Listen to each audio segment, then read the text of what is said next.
Man, what a show! What a show! Yes, Ladies, yes. ladies and gentlemen, do not just your set. I am Hitman Kaz. Welcome to the official review for WrestleMania 38, night 1. Man, hell of a show that it was. And this was only night 1. Like, my heart is still racing. And, of course, ladies and gentlemen, I ain't the only one that's hyped up, because, as usual, I'm not alone in this endeavor. Please welcome one and all, once again, the co-host, the humble man, Gary. Welcome to the Contracts. Yes. What's good? You already know. Yo, WrestleMania night 1. It's WrestleMania Saturday, and this is only the first night, like my man Cos Painting just said. Yo, it was bizarre. Yep, absolutely crazy. But we got to get into it. You know what I'm saying? We got to give y'all the breakdown. Yes. You ready, humble man? Yes, sir. You know it. All right. Starting off to start the show, we had the Usos defend the SmackDown Tag Team titles against Shinsuke Nakamura and Rick Boogs. Yes. You know that. Of course.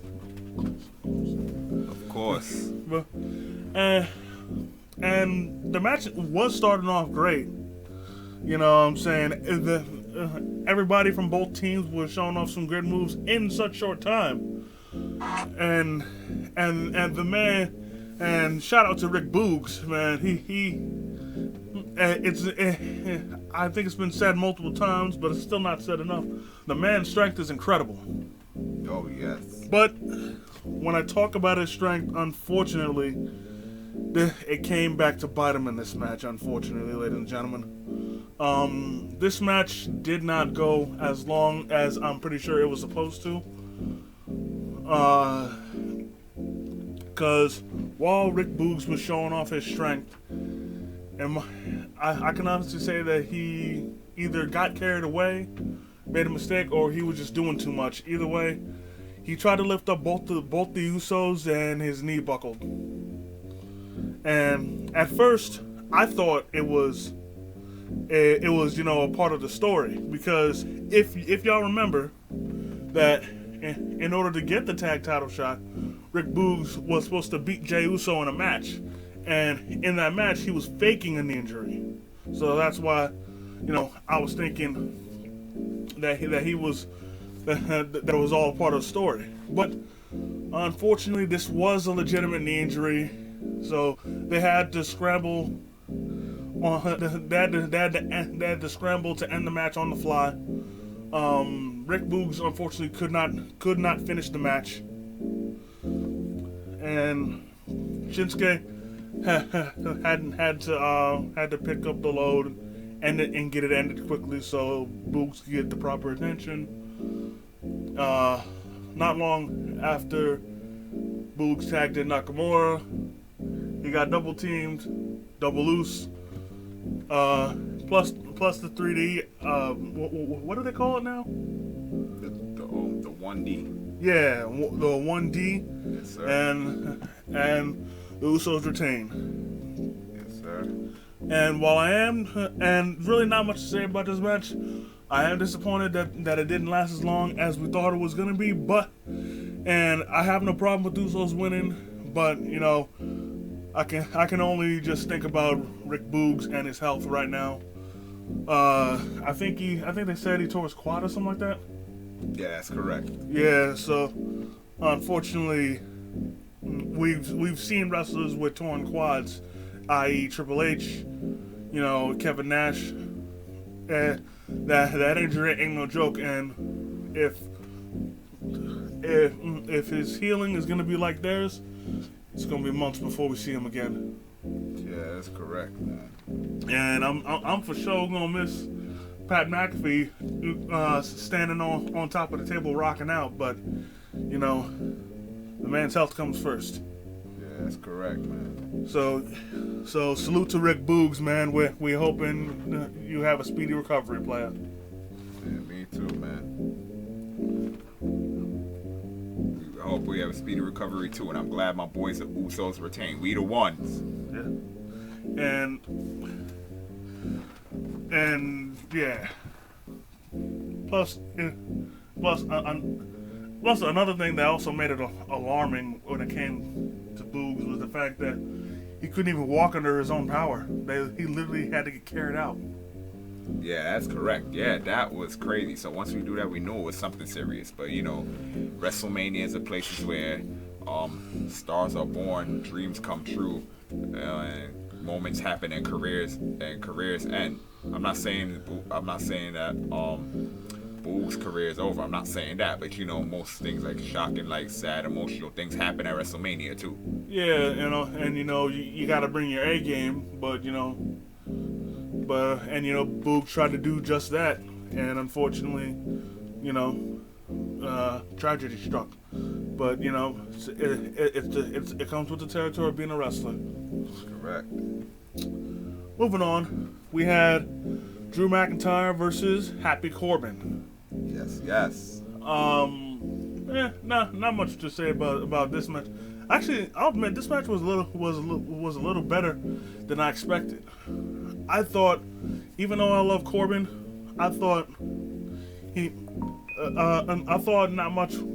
wasn't gonna get much offense in, but he got a great amount. Right. And actually, also before the match, I must say I loved his pyro. I loved Corbin's pyro. It was amazing. Yeah, I can't lie, it was. And the match went down pretty good. Can't really complain about it. And something happened during the match that has never ever happened in Corbin's matches. For the first time ever, someone has kicked out of the End of Days. Right. He hit Drew with the End of Days, but Drew kicked out. And if y'all remember,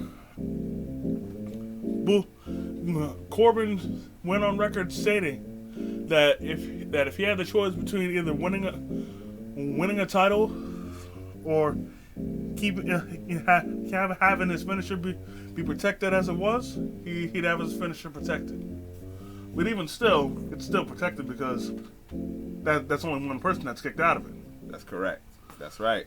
And unfortunately, Corbin let his emotions get the better of him, and he took his eyes off the ball, which cost him the match. Right.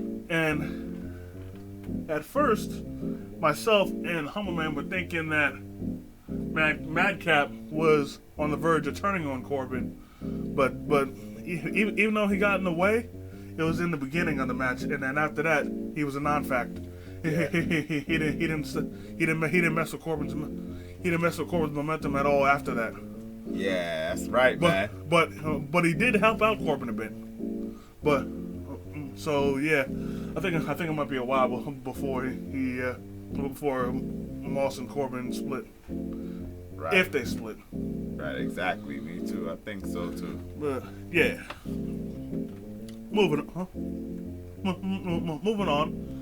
It was the celebrity match. We had Rey and Dominic Mysterio versus The Miz and Logan Paul. First off, before the match, something happened. Something great happened that we have not seen in years, ladies and gentlemen. Right. Oh my God, this felt so good. This felt great. Ladies and gentlemen, oh my God, for Rey's entrance, he jumped out the sky. Yes. Him and Dominic jumped out the sky. Rey hasn't jumped out the sky in years, man. Right. It feels so good. It felt so good to see him jump out the sky. Yes, correct. It did. But unfortunately, like any other celebrity match, and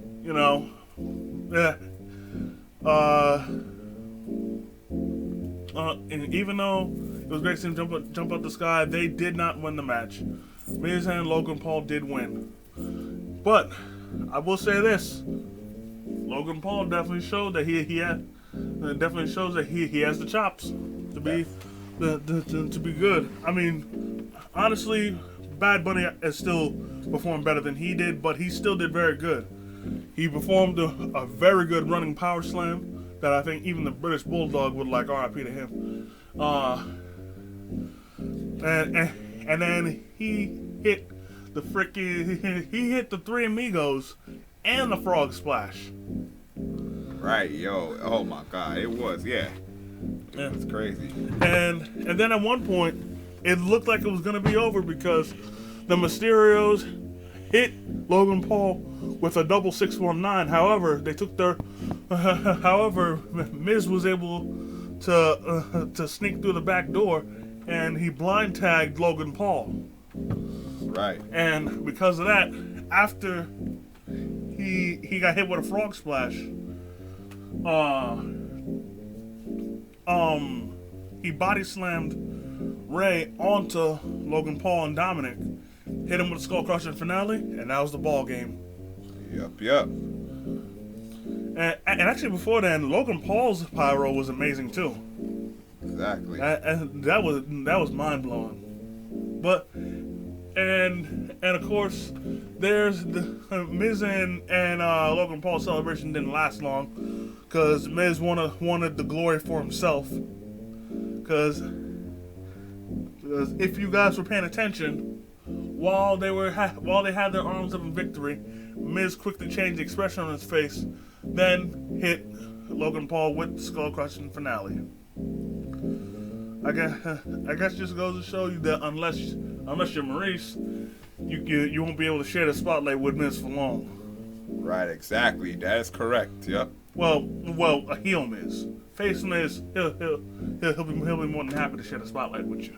Correct. But yeah, that match was actually great. Oh yeah, it was. Honestly speaking. Next up, we had Becky Lynch defend the Raw Women's title against Bianca Belair. Let me say this: they both had pretty good entrances, but Bianca definitely stole the show because she had Southern Texas University's marching band play her theme. Yes. And we haven't seen a marching band play someone's theme since the Jones High marching band played John Cena's theme at WrestleMania 24. Exactly. That was similar to that. Yep. Yeah. And the match was great. You know what I'm saying? They both showed why they're two of the best women on the roster today. And also, as usual, Becky tried to use Bianca's braid against her and whatnot. Unfortunately, Bianca didn't whip her again, even though she should have. But in the match, she showed she didn't need to. Right. And Bianca's never-ending resilience eventually wore on Becky's nerves, to which she lost focus, Right. let her emotions get the best of her, and hell, they even stole each other's moves. Freaking both of them using the disarmer and shit. Right. I think Becky even got off a manhandle slam, but that wasn't enough. Actually, in the beginning of the match, she actually did hit the manhandle slam. That shit scared us. We thought she was about to happen again, yo. Right, exactly. And honestly, if it was gonna happen, we were straight up gonna turn the event off. You wouldn't be hearing this. Exactly. But thankfully it didn't happen. Right. Eventually, Bianca actually spun Becky around and was able to hit the KOD 1, 2, 3, and like that, Bianca has finally regained the Raw Women's Championship. Finally got her revenge on Becky Lynch for all the shenanigans she's pulled, all the pinfalls where she grabbed the ropes, everything. She has finally come full circle, and the EST is once again golden. Yes, exactly. It really is. I'm so glad. That was another great match too. Yeah. And moving on, we had Seth freaking Rollins come out, and similar to Bianca's entrance, he had a choir do the vocals for his theme. But I don't know why they had to do this, but the choir decided to dress as tacky as Seth does. Right, exactly. I don't know why that had to happen as well. And then, needless to say, old Tacky Rollins himself came through looking tacky as shit. Yep. Oh my God, this guy looks so tacky. Word. From that stupid ass shirt he wore to that robe, this dude was ridiculously tacky. Yes. Oh my God. Couldn't agree more. But his tights and everything else was looking pretty dope. So he wasn't completely tacky. Exactly. And then I can't even lie. Once his music stopped and he was waiting for his opponent, my nerves skyrocketed. I immediately got so ridiculously nervous just because the anticipation was killing me. I wanted to know who was gonna face him. Me too. And then, as fate would have it, everyone heard the stories. Everyone saw the updates. The rumors were true. His opponent was Cody Rhodes. That's correct. And one surprising thing that was for me was that he actually came out to his I think his AEW theme, New Japan theme, something like that. Yes, sir. Yep, he actually came out to that theme when honestly I thought he was gonna come out to Smoke and Mirrors. Right. I legit thought that, but Me too. But nah, he came out to that, and he's still known as the American Nightmare. Yes, sir. And compared to the last time I seen him in WWE, his in ring prowess has really gotten a lot better. He's really gotten a lot better in the ring, and needless to say, it showed in this match. This match was every bit amazing as I thought it was gonna be on both ends. You know, Right. freaking Cody brought out moves I ain't never seen him do, mainly because I don't really watch NJPW or AEW like that. Right. And then of course Seth Rollins was Seth Rollins. You know, really not much needed to be said about him that hasn't already been said. Right. The spot I loved at the end of the match was when Cody did I think like 3 consecutive crossroads. That was crazy. Yeah. And then I think he did 2 consecutive crossroads, then let go, and paid tribute to his father by doing his punching combos along with the elbow before hitting one last crossroads to end it. Right. I loved that match. It was great. Freaking welcome back, Cody. Yup, welcome back for real, yo. He's great talent too, so welcome back for real. And with him back, I know I said before that he more than likely would never return, even though he's never said it. But this goes back to what I've said, actually back to my like way back when, where I said that time heals all wounds.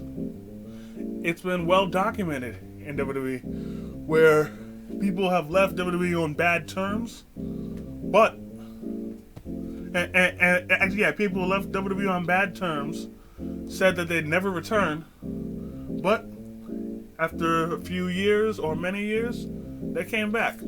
Exactly. I'm telling you, time heals all wounds. You know, you can't. Depending on how bad the situation was, you can't. You can't. You can't be mad at somebody. You more than likely won't be mad at somebody forever. I mean, look at Bret Hart. He was pissed at WWE because of the Montreal screw job, and Owen Hart's death, but he eventually got over it, forgave them, and came back. Exactly. I mean, I wish Owen's wife would be the same, but I really don't have anything positive to say about her. Right. That match was great. Because they've wanted to put Owen in the fucking Hall of Fame and give him a big honor and shit, but she always kept turning it down and whatnot. Exactly. I would say, bitch, get over it, but I still understand that was your husband and all, but still, if his brother, if his own brother could forgive them, you can too. Yeah, that certainly is correct. Like, and I bet you there are huge Owen Hart fans that are still buying the merchandise that she's selling herself, but you'll never catch me buying that shit from that bitch. Oh wow. But I'm getting too far off topic. Onward to the next match. We have Charlotte Flair defending the SmackDown Women's title against Ronda Rousey. They both had regular entrances, nothing too spectacular. Some very good technical work by both of them. But then again, I don't expect anything less from submission wrestlers like them to be so technically sound, Right. Freaking Ronda was catching her with the ankle lock and whatnot. Hell, she even grapevined it, but Charlotte would refuse to submit. Charlotte even had in the figure 8. Freaking Ronda was able to counter and flip her over, reversing the pain. Like, this match honestly was nothing short of a technical masterpiece. Right. But it was. But unfortunately, towards the end of the match is when things turned sour. Yeah, Jesus. I think Ronda Ronda tried to put Charlotte in the armbar. Yeah, but then Charlotte countered, which then caused Charlotte to launch herself into the ref, to which she speared the shit out of him. Right. And then while he was out, Ronda put Charlotte in an armbar, to which she immediately submitted. However, because the ref was down, ref didn't see it, so the match still continued. Exactly. Then, once the ref started to come to, and because she did it so quickly, Charlotte hit natural selection, and that was it. Yeah, that is correct, yo. Charlotte retained. If only that didn't happen. Now, I'll be honest. Had Charlotte won cleanly, I wouldn't have had a problem with it. But there just had to be a fucking ref bump. No, I'm not even mad at the ref bump. Because, like, in any match, a ref bump is a ref bump. But in this case, it was, for me, it looked like Charlotte bumped the ref on purpose. Yeah, honestly, yeah.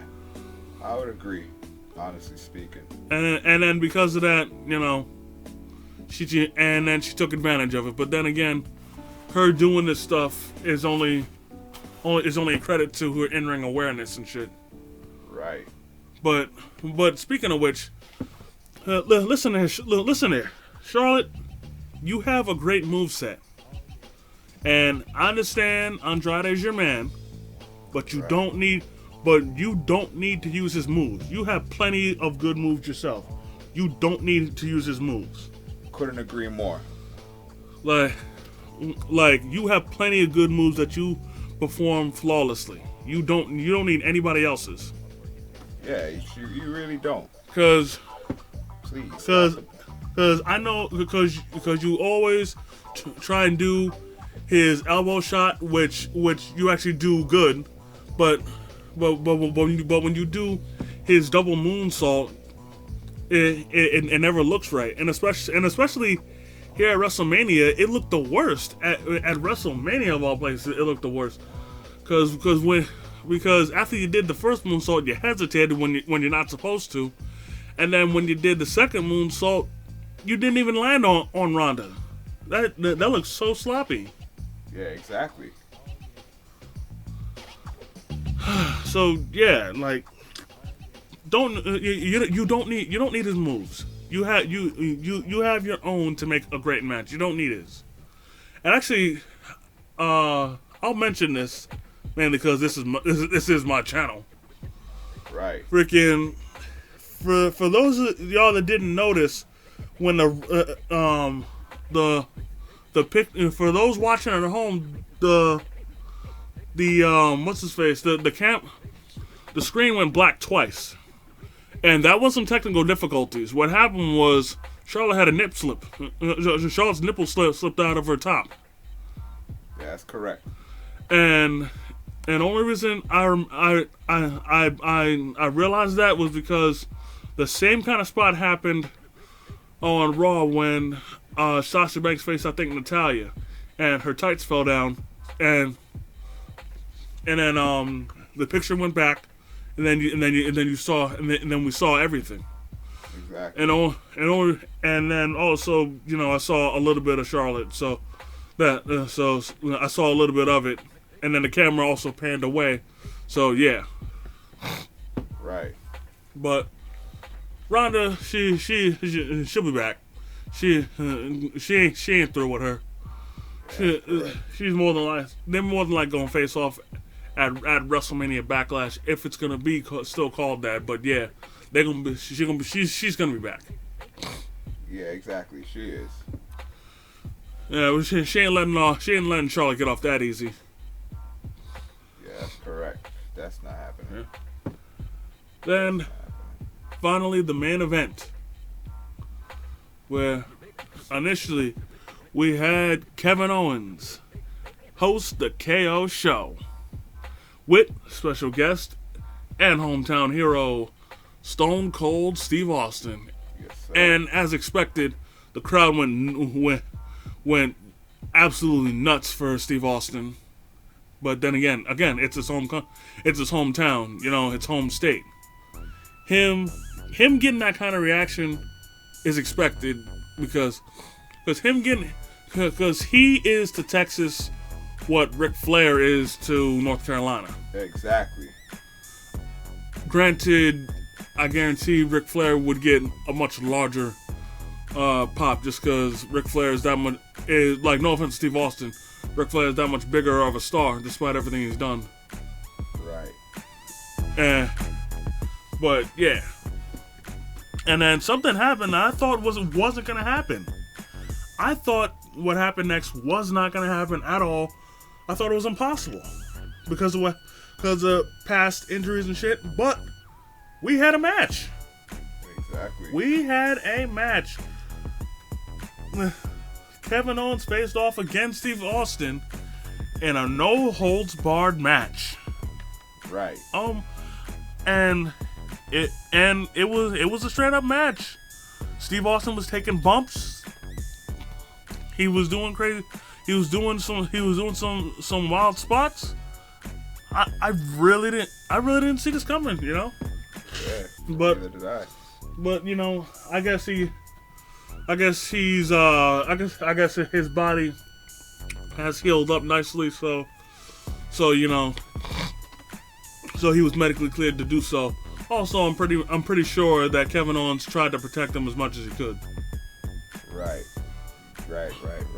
But as expected, Steve Austin did open up a can of whoop ass, beat Kevin Owens, celebrated with a couple of cold ones, poured some all over KO, stunned him again after the match, Yep.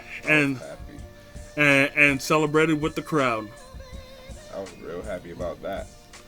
And of course, his homie that hooks him up with the beers, was tossing them to him effortlessly as usual. But nobody's perfect. He didn't catch all of them, but hey. Right. But all in all, this was a great night one for WrestleMania. It really was.